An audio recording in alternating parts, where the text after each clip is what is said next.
哋返嚟啦！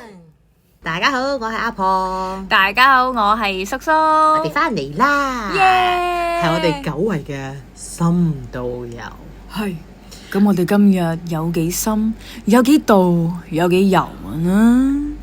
我哋今日好深度咁樣傾下閒聊呢件事，奇趣。係。話說咧，你覺得閒聊是怎麼一回事啊？閒聊是很難的一回事。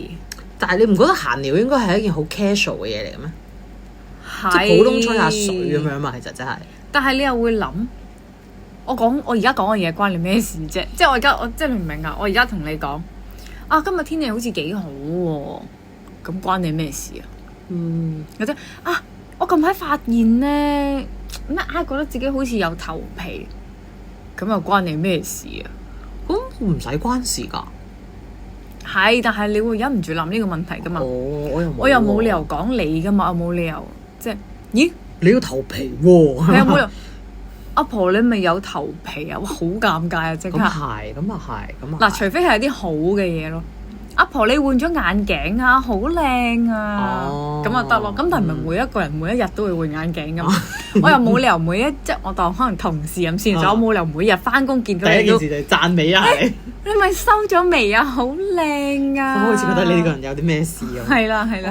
因為關於閒聊呢樣嘢咧，我本身係覺得好普通、好簡單，同埋係即係我睇閒聊，我亦都覺得係好重要嘅一樣嘢嚟嘅。好簡單，好簡單，即係吹下水啫喎。你求其吹下水啫喎，即係你可能搭緊巴士嘅時候，以前未有 road show 嘅。old school，我係覺得 road show 係好好嘅閒聊工具嚟嘅。我仲記得當年咧喺呢一個嘅 oral speaking 嘅其中就講話，究竟應唔應該即係巴士上面有呢啲 road show 呢啲叫乜嘢啊？即係有個電視機喺度，就要正反兩方，唔知點解要辯論啲咁樣嘅題目啦。我係得我一個人係覺得要有，而我其中一個論點我好記得，因為個老師又讚我就話係可以增進人際溝通，而佢哋覺得係要冇電視機，因為你先至會同人傾偈啊，你先會做其他嘢，咁你就各自睇電視啊咁樣。我就話唔係啊，正就係你要有個電視，你有個話題，你就可以好容易打開話匣子啦咁樣。哇！我老師俾好高分我啊，其中佢係有力料，即我諗起，即係我會覺得閒聊應該係件好普通，亦都係好有意義嘅一件事嚟嘅。我覺得係即係一點一點咁增進一啲關係啊 whatever 啦。咁我曾經咧就同阿 Moon 咧就呢一個嘅閒聊咧作出一個激烈嘅討論啊。佢覺得閒聊毫無意義。係。作為一個溝通，應該就淨係得一個深度嘅交流。我同你講啊，我嗰日咩嗱，或者係一啲公務上事務性嘅一啲嘢，呢一個咁樣整，跟住咁樣整，跟住咁係交出嚟搞掂咁樣啦。咁但係咧，佢就覺得閒聊係冇意義嘅一個溝通嚟嘅。咁今日咧，同大家講下閒聊咯。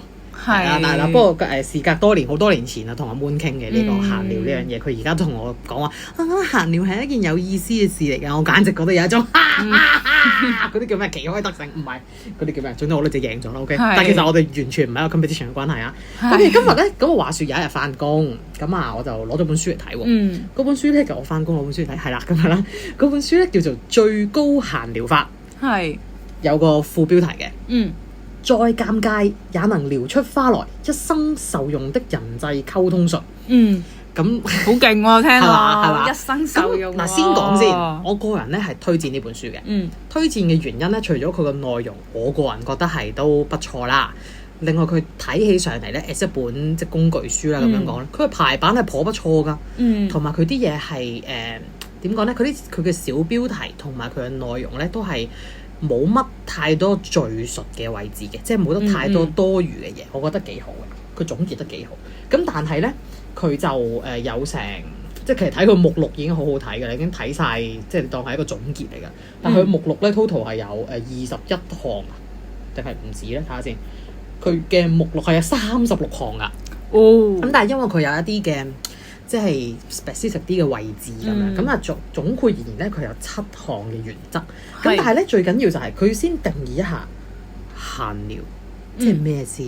其實佢同我諗嘅閒聊有啲唔同嘅。我諗嘅閒聊總之就係普通吹下水咁樣啦。我嘅諗法係，但係佢呢度講嘅閒聊咧，果然係需要技能嘅一樣嘢嚟㗎。係佢呢個閒聊，佢即係書入面咁樣定義咗呢件事啊。佢講嘅閒聊係講咩咧？係話係同關係微妙嘅人以適當嘅對話拉近關係，係非常細膩嘅對話方式嚟㗎。即係個 point 係咩啊？就係、是、我哋嘅關係既唔係嗰啲喂老死啊，求其吹水或者唔講嘢都即係冇乜嘢，亦都唔係一啲即係有啲好固定或者好明確嘅關係，即係可能係一個上司下屬，一個唔係好熟嘅同事咁啱一齊搭 lift 或者咁啱一齊搭車，又或者係甚至乎佢有啲可能會係客戶啊咁樣，即係都有機會係咁樣。佢就話咯，閒聊同一般嘅對話咧係唔一樣嘅。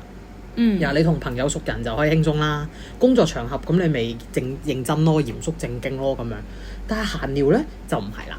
咁我就覺得咧，我覺得呢樣嘢都幾重要。閒聊呢樣嘢咧，唔係關唔關你事，即係頭先叔叔咪喺度講話啊，呢樣嘢唔關你事，我講呢樣做咩？閒聊只係得一個目的嘅啫。閒聊嘅目的就係讓到呢一個對話不停落去，就係不斷咁樣大家有嘢講。係就只係咁啫，而叔叔就係話題終結者。Yes， 呢個都係技能嚟嘅喎。係啦，點樣扭轉呢個話題終結者咧？就係要呢個最高閒聊術，係咪就係最高閒聊法咁樣？係啦。咁我覺得好得意嘅嘢咧，係佢有講咗幾個嘅基本原則㗎。咁我先其實又好難簡單咁樣同你講係乜嘢。但係總之第一點，你個目標咧，就係要你來我往，對話不斷，即係唔中斷就得㗎啦。即係唔係想交流啲咩有意義嘅嘢、有深度嘅嘢，唔係想話即係個目標啊，唔係諗住我要認識你更多，你要認識我更多，我哋嘅説話要好有意思，唔需要咁㗎。總之你個目標就係咁講嘢咯，講嘢就得㗎啦。跟住第二點咧，佢就話係咧，即係嗰個 concept 上面要有咧，就係你哋唔係交換一啲資訊，你目標係交換啲心情。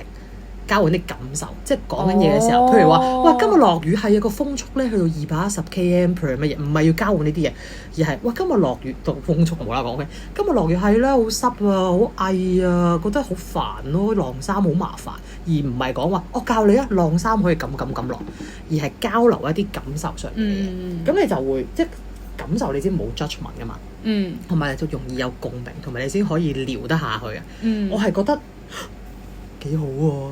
原來要講感受嘅喎，係嘅。係啊，跟住咧，但我又會成日好擔心，即係你同我講話，喂，今日落雨，我咁快同你講係啦，真係唔開心，見到個天灰色我就唔開心，我又會覺得好 odd 喎。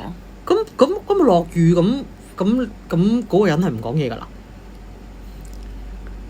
哦，即係即係你有來有往啊嘛，即係我今日落雨你話係啊，今日落雨啊，可能你可以表達感受嘅，即係我咁樣諗啊。今日落係咯，其實我都幾中意落雨，都幾浪漫。即係可能假設係咁講，嗰個另一個人會應你噶嘛，你唔係一個自我嘅表述嚟噶嘛，你有對象。嗰頭其實如果你嗰個講法就係對方講先嘅，即係佢提出嘅話題，即係佢都有啲嘢講，或者即係吹下水咁樣啦。跟住就嗰啲，不過其實佢話聊天氣唔係一個好嘅題目啊。係。即係入邊有啲好 practical 嘅嘢嘅，即係我覺得係有來有往嘅，同埋即係我覺得有啲嘢唔使咁認真。即係我突然間咁好似好我覺得1秒就過去嘅嘢，冇人會諗佢無啦啦講乜嘢啊？佢係咪特登喺度發放負能量啊？佢呢個人，佢呢個負能量啊，真係咧唔想同佢講嘢咯，唔會咁樣噶嘛。即係大家都係啲普通關係嘅人，咁啊講緊啲普通嘅話題，大家都係講完就過噶啦。咁當然有啲嘢會留低嘅，但係我覺得唔使太過執着，即係唔係突然間講粗口辱罵咁人，咁我覺得都 OK 嘅。咁樣咁另外咧，我覺得有樣嘢幾得意，就係咧有啲即係熟入唔熟嗰啲咧，佢又講話每一次都係先打招呼嘅話咧，都係會介紹一下自己。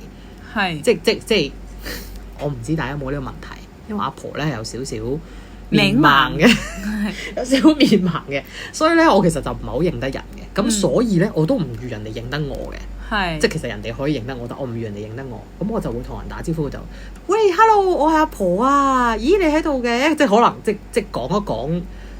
可能你覺得好惡啦，可能係，但我唔係咁，我係諗緊熟又唔熟嘅定義，原來去到咁遠啊！即係去到咁可以咁唔熟係嘛？係啊，要去到介紹自己，我係真係唔識嘅喎。嘅喎。又可以去到呢個地步。我而家咁講好惡，大家自己去睇啊。佢寫得唔惡㗎，但我係好中意呢一個㗎，即有。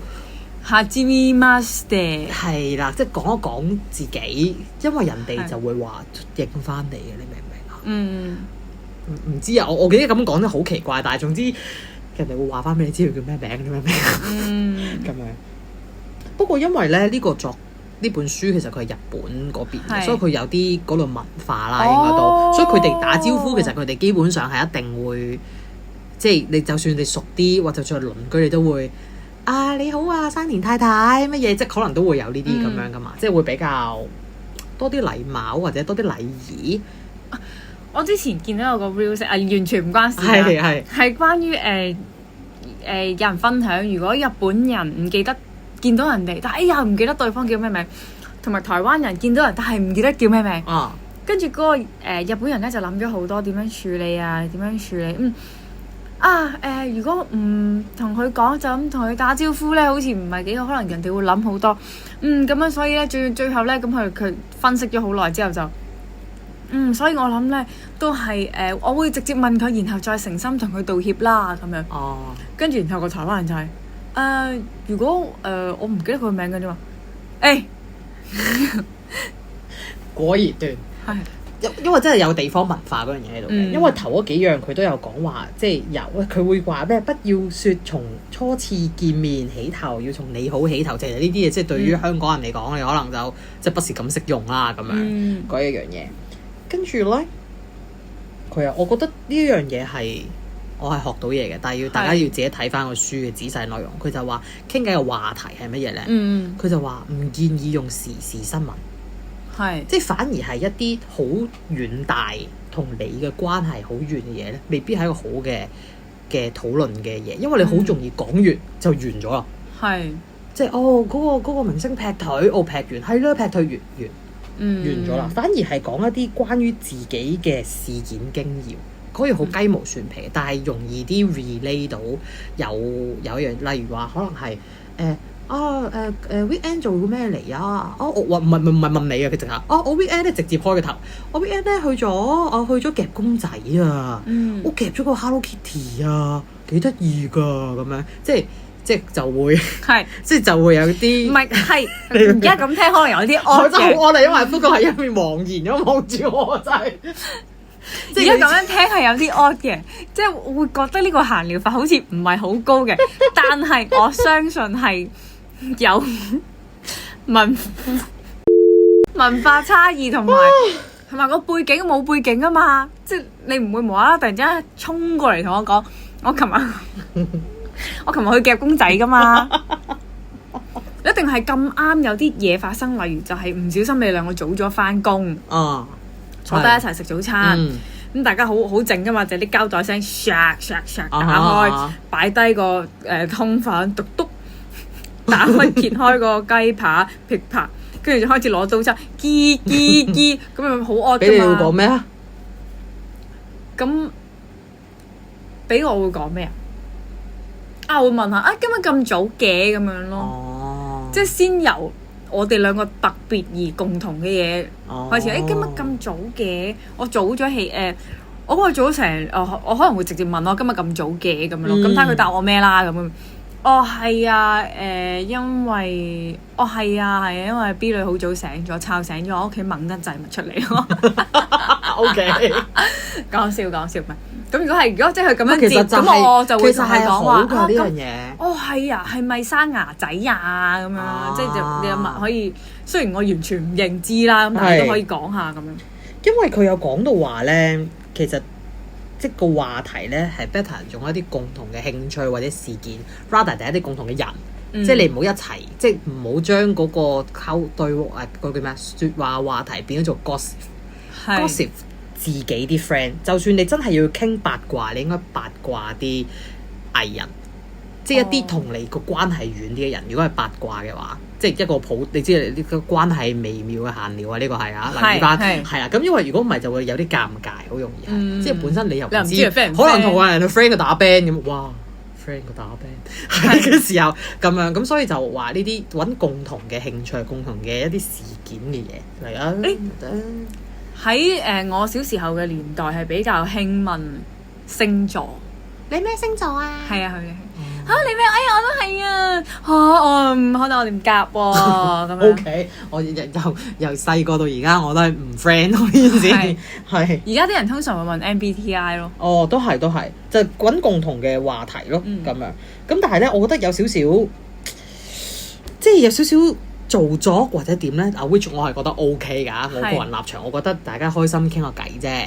就唔好太過認真啊！我都係覺得閒聊嚟㗎嘛。咁佢有兩個原則咧，佢咁樣講啦。佢就話你唔好否定對方，顧住提意見，即係話你咁樣好似唔係幾好喎。咁手錶戴左手會方便啲啊？即係嗰啲佢就話咩要肯定對方，表達同理心。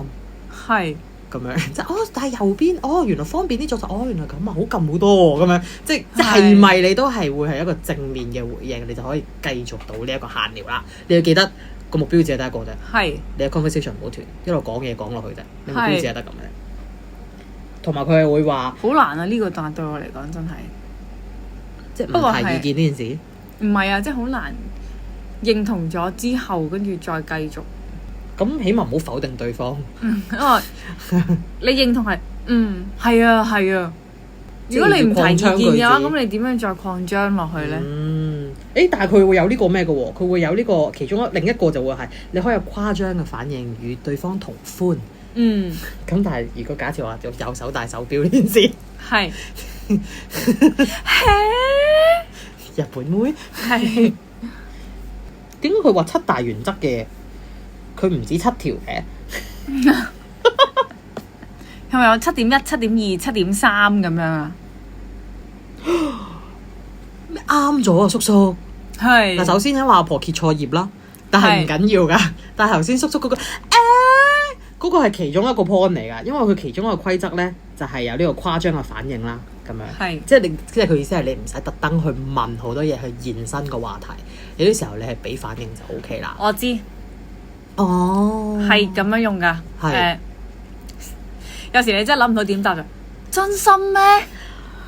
我反而係咧，不過佢呢度冇講咧，除咗呢啲即係百搭嘅用語啦，喺一個普通嘅傾偈入邊，特別如果咁啱對方係一個比較 talkative 嘅人啦，你又會想可能即係大家即係互相交流下，即係傾下偈啫，你就重複翻佢嘅尾句。喂，我今日咧食飯嘅時候食到蜘蛛腳啊！蜘蛛腳？係啊，真心喎！真心？係啊，跟住我心諗咁點啊？係咪賠錢啊？賠錢啊？喂，唔得啊！呢個唔得咩？賠錢呢個太我呢個唔好，你唔可以。OK， 我覺得還好吧。賠錢咁我就停咯。賠錢叫賠錢喎。賠錢。即係總之就係即係其實就係一個。其實你係即係點講啊？你有個回應，讓到對方知道你聽緊、傾緊。但係當你唔係好知點應嘅時候，你咪攞翻個關鍵字，俾翻個問號佢咯。有時都會，頭兩次其實係 work 嘅。我覺得我係個 timing 唔啱啫，係我 timing 做得唔好啫。我覺得係好咁。跟住佢阿婆係好叻閒聊嘅，只係可能太心急想示範啫。真係唔好意思，我覺得我自己嘅表達同組織能力都欠奉嘅，其實係。咁但係仲要揭錯頁，你明我揭錯頁啊 ？OK？ 真心咩？真心啊！因為我睇住佢七，佢有7個基本原則，佢跟住佢都寫32嘅，又話7個基本原則。OK， 原來唔係嗰頁嚟嘅嘛。OK， 但 never mind，但係講嗰啲，因為頭先太過細碎啊嗰啲嘢係，但係唔緊要。因為係我自己覺得係受到 inspire 嘅地方嚟，其實係咁當然唔係，其實係嘅，唔係明啊，係真係有用㗎，真係有用啊！佢呢度話唔好聊天氣同埋新聞啊，要多多聊貼近自己嘅事，因為你係關自己事嘅嘢，你先有嘢講啊！你明唔明啊？如果都唔關你嘅事嘢，你自己都冇嘢講，講咩啫？傾咩啫？例如佢話超級實用句就上個禮拜我去咗夾公仔咯，對我嚟講就係我上個禮拜去咗夾公仔，咁你咪自己都有嘢講先，就唔使特登夾硬去揾啲好宏大嘅嘢嚟講，咁樣。同埋咧，我覺得呢個幾得意㗎，我發現的確係幾好用係用咗你可能唔覺，就係話咧，你諗辦法讓呢一個對話唔中斷咧，係有一個你可以講得好無聊嘅嘢都得㗎啦。佢就話，例如就話有一件好無聊嘅小事，我想同你分享，即係想同你講下，係就係咁。跟住你就講啲好無聊嘅。我而家冇諗唔到，我而家好緊張啊！而家覺得 OK， 係我有好無聊嘢同你分享，就係我覺得好緊張。OK，唔係即係佢意思係你唔好諗住要傾啲咩偉大嘅話題，傾啲好無聊嘅嘢就得㗎啦。我之前係會同同事傾關於我見到一個好高嘅女仔啊。For example，因為佢喺咁啱喺返工嘅地方啦，咁喺比較遠嘅地方，即係近門口嘅地方嚟嘅。一個女仔好高，我特登行過去扮 service 佢，其實係想行過去度高。跟住嗰個女仔咧條腰啊，去到我心口喎，好高，真係好高喎！佢高過晒鋪頭所有嘅男同事，所有包括最高嘅男同事着埋增高鞋都唔夠佢高。增高鞋係因為嗰日咁啱落雨，所以個男同事係會着佢最高嗰對鞋。哦，間水啊！係哦，跟住我就走咗去同一個唔係好熟嘅女同事講咯，我就係話：哇！你有冇見啊？門口有個女仔好高啊！真係勁高咯咁樣。哦。跟住佢望一望，哦係喎，真係幾高喎。B， 跟住我就係咯，我再行下先。我冇見過咁高嘅人啊！唔係，我好似又再 extend， 我就係話，我特登走咗去打佢條腰咧，去到我心口啊咁樣。可能佢唔想同你傾偈。咪但係真係好誇張啊！雖然叔叔本身都唔高，但係都唔係一個，即係都係一個普通嘅香港女孩子嘅身形嚟嘅。偏細粒啲啲，但佢真係好高喎感覺。係啊，呢個就係我其中一個瑣碎小事。係，同埋我懷疑其實返緊工真係適合閒聊嘅咩？咁我睇你工作嘅性質嘅。都啱。咁你唔係我工作都成日閒聊嘅啫。即係有啲時候，即係咁啱冇乜事嘅時候，你唔需要逼到自己咁盡嘅。啱。即係返工都係有生活嘅一環嚟㗎嘛。你啱。你冇理由咁樣㗎嘛。跟住另外仲有一個咧，就係即係除咗即係一啲真係講一件事啊，即係俾個其實佢有講，即係譬如你唔係俾人一個預計你要講啲乜嘢，就預咗你係講啲好無聊嘅即係小事咧，係容易聽入耳嘅嗰件事係。不過呢個就大家自己睇啦嚇。OK， 另外就可以頭先我所講嘅交流心情啦，就唔係交流事件，係交流心情。係哇，好開心啊，好煩啊，哎呀，好乜嘢啊咁樣，用個心情去出發。例如咧，冇嗲啊呢度，冇嗲啊我好緊張啊，因為我唔知點樣分享，好緊張，因為我一 start from the beginning 揭錯頁呢件事已經錯咗，我而家已經覺得成件事錯晒啦，錯晒咩？係啊，咁點斷啊？你話而家點斷好啊？點算啊？但係呢個時候就咩？不否定，不給予意見，係啦，就要表達肯定對方，表達你嘅同理心啦。嗱，佢有例子㗎，佢有例句俾你。我明啊，真係啊，的確係㗎。呢啲咁樣嘅。我明啊，我明啊。即係一開始就錯晒，一開始喎就錯晒咯喎。咁都好多人都會嘅。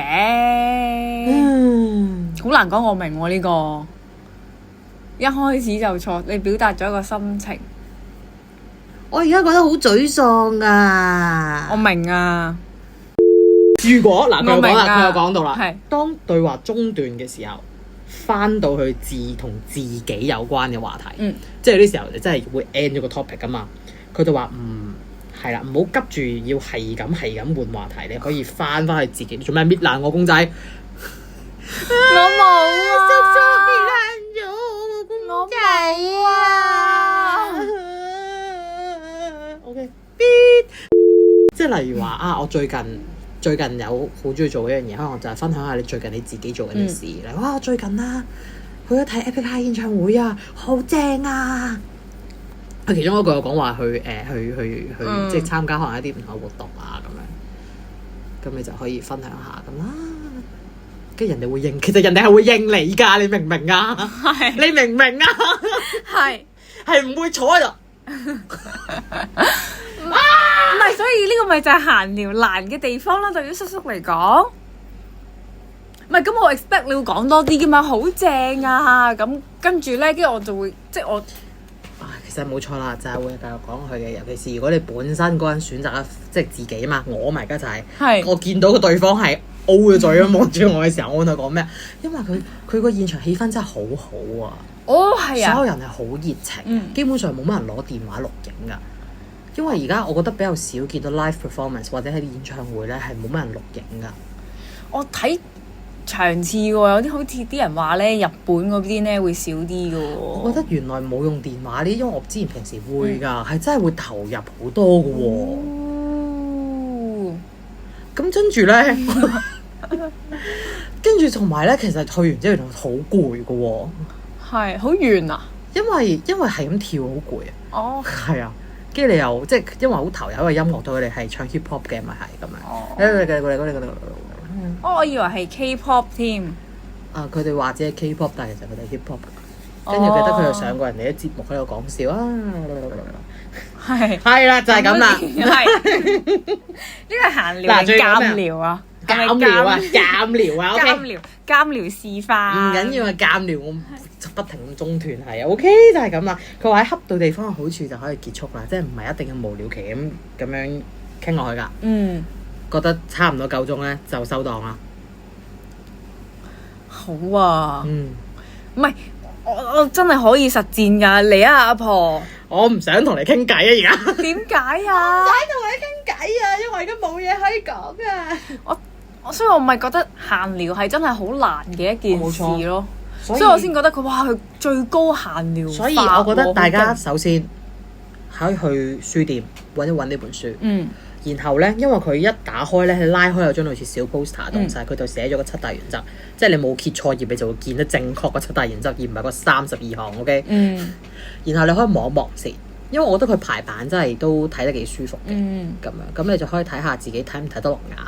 睇得落眼嘅時候，你一係打咗個書釘佢，一係買佢，或者去睇圖書館。即係佢好簡短嘅。即係佢每一頁都係一個subtitle，然後佢啲行距好闊嘅，真係好闊。係啊，然後佢會喺啲重點嘅位真係好闊嘅，係啦。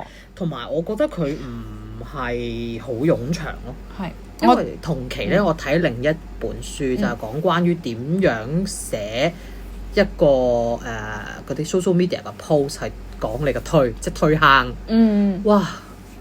其實佢唔係，佢講啲嘢都係有意思嘅，但係佢用咗好長嘅篇幅去講一個 point，我就覺得我已經睇唔落去啦。我係更加覺得呢本書容易入口。係啦，咁所以大家聽到阿婆一嚿一嚿嘅話唔緊要噶，去睇呢本書。去睇呢本書。唔係，我想分享，我覺得自己最常用嘅技巧一定係誇張反應法咯。即係比起所有嘅語言，因為叔叔本身嘅語言能力唔算好強嘅，我自己覺得即係個即時回應嗰個語言能力。所以誇張反應除咗因為本身叔叔個人本身好中意誇張反應之外，就係我係一個比較直線嘅一個反應咯，都幾有趣我覺得。同埋除咗即係我覺得本身誇張反應就已經係一個溝通嘅一環啦，係一個情緒嘅交換。冇錯，因為誇張反應係一個情緒即係一個將情緒硬框框掟落你前面嘅一個做法。又或者係有時我同埋其他人嘅誇張反應，即係可能我同某一個人傾緊偈咁樣，我做咗個好誇張嘅反應，就會令阿婆見到啊！阿婆係會翻，阿婆係會過嚟同我，哇！你頭先好誇張，好好笑咯。搞咩你哋？